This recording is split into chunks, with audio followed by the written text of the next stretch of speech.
종종 소니의 골을 보고 쉬운 골이라고 말하는 이들이 있는데 소니의 골에는 수많은 테크닉과 디테일이 담겨 있다. 소니와 우리 공격수들의 같은 상황에서의 다른 마무리 차이는 소니가 월드클래스 레벨에 도달했다는 방증이다. 축구 종가가 또 자존심을 구겼습니다. 27일 런던 웸블리 스타디움에서 열린 독일과의 경기에서 3대3 무승부를 기록하며 결국 네이션스 리그에서 1승도 하지 못하고 2부로 강등된 것입니다.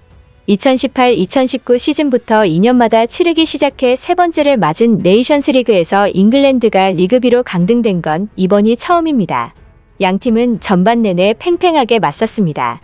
잉글랜드는 공탈취 이후 역습을 통한 플레이로 독일을 공략했고 독일은 볼 점유율을 높이면서 중거리 슈팅 등을 통해 잉글랜드의 골문을 노렸습니다.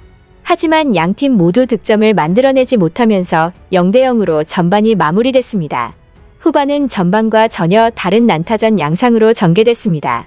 독일이 후반 7분과 12분 일카이 귄도안, 카이 하베르츠의 골로 앞서가자 잉글랜드는 루크쇼와 마운트의 골로 맞불을 놨습니다. 잉글랜드는 후반 38분 해리 케인의 페널티킥 골로 역전에 성공했으나 하베르츠에게 후반 3분여를 남기고 다시 골을 내주면서 경기는 3대3으로 끝났습니다.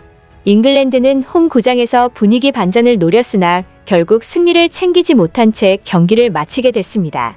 최근 6번의 A매치에서 1승도 거두지 못한 잉글랜드는 29년 만에 최장기간 무승 타이라는 불명예 기록을 남겼습니다. 그런데 잉글랜드와 독일의 경기 이후 손흥민이 언급되는 놀라운 일이 벌어졌는데요. 케인의 역습 패스를 받은 상황에서 손흥민과 잉글랜드 공격수들의 마무리 클래스 차이가 화제가 된 것입니다. 축구에서는 종종 역습으로 인한 결정적인 득점 기회가 나타나기 마련입니다. 이 결정적인 기회가 오면 모든 사람들이 득점을 기대하죠. 하지만 말처럼 쉬운 것은 아닙니다.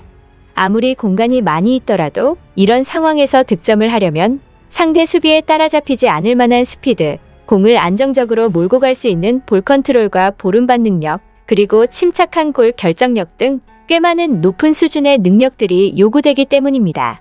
그런데 이러한 역습 기회가 오면 여지없이 골을 집어넣는 선수가 있는데 바로 손흥민입니다.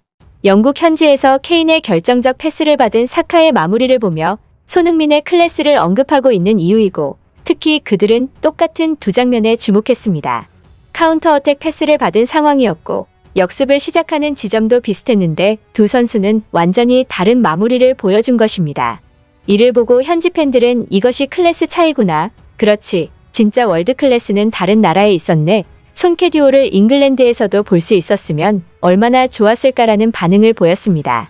우선 케인의 패스를 받은 사카의 상황을 보면 먼저 스피드가 너무 느렸습니다. 저 상황에서는 골대까지 시원하게 쭉쭉 치고 나가야 되는데 사카는 교체로 투입되어 체력이 남아있는데도 불구하고 독일 수비수들한테 거의 따라잡혔죠. 결국 볼 컨트롤을 동반한 역습 시 보름반, 스피드가 부족했던 사카는 매우 어려운 각도에서 슈팅을 할 수밖에 없었고 슈팅은 골키퍼의 선방으로 끝나고 말았습니다.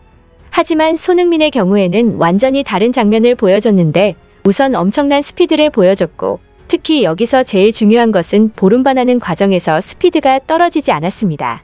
보름반 시 스피드가 죽냐 안 죽냐 이 차이는 사실상 역습에서 한 골을 만들어낼 수 있냐 없냐의 차이이고 손흥민이 최강 역습전력이라고 평가받는 것도 바로 보름반 시 스피드가 떨어지지 않기 때문이죠.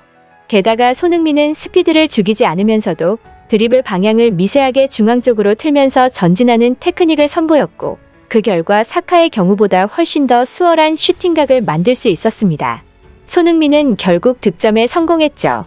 즉 역습 시 미세한 테크닉 차이, 그리고 볼 컨트롤, 보름반, 스피드의 차이가 같은 상황에서 득점을 하냐 못하냐의 차이를 만들어낸 것입니다. 이를 본 팬들은 나는 케인의 패스를 받은 소니가 골을 놓치지 않는 장면에 익숙해져 있어서 당연히 사카가 골을 넣을 줄 알았다. 그런데 생각해보니 소니는 득점왕을 했구나.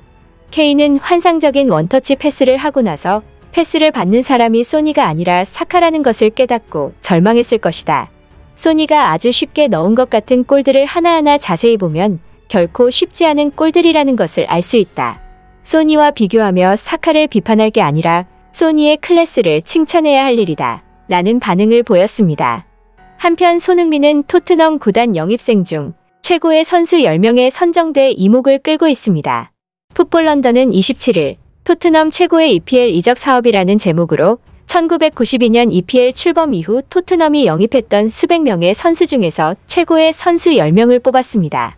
테디 셰링엄, 위르겐 클린스만, 가레스 베일, 루카 모드리치 등 국적을 불문하고 토트넘에서 활약했던 엄청난 네임밸류의 전 현직 스타들의 이름이 늘어섰습니다. 그리고 여기에 손흥민이 포함됐습니다. 이 매체는 이제 손흥민이 토트넘의 문을 열고 들어온 지 7년이 됐다. 그는 토트넘에서 334경기에 출전해 209득점에 관여했다. 손흥민은 EPL 최고의 선수 중 한 명이 됐다고 선정 이유를 댔습니다. 이어 손흥민은 그동안 팬들로부터 많은 상을 받았다. 그리고 지난 시즌에는 살라와 리그 공동 득점왕이 되면서 구단 밖의 모든 사람에게도 공식적으로 인정받았다라고 덧붙였습니다. 또한 풋볼 런던은 손흥민은 EPL 개인 통산 100골 클럽 가입까지 4골밖에 남지 않아 곧 또 다른 중요한 수준에 도달할 것이다. 토트넘 역사상 이렇게 능력과 호감도를 모두 갖춘 선수는 거의 없었다. 손흥민은 구단 역사상 늘 최고의 영입 중 하나로 인정받을 것이다. 라고 호평했습니다.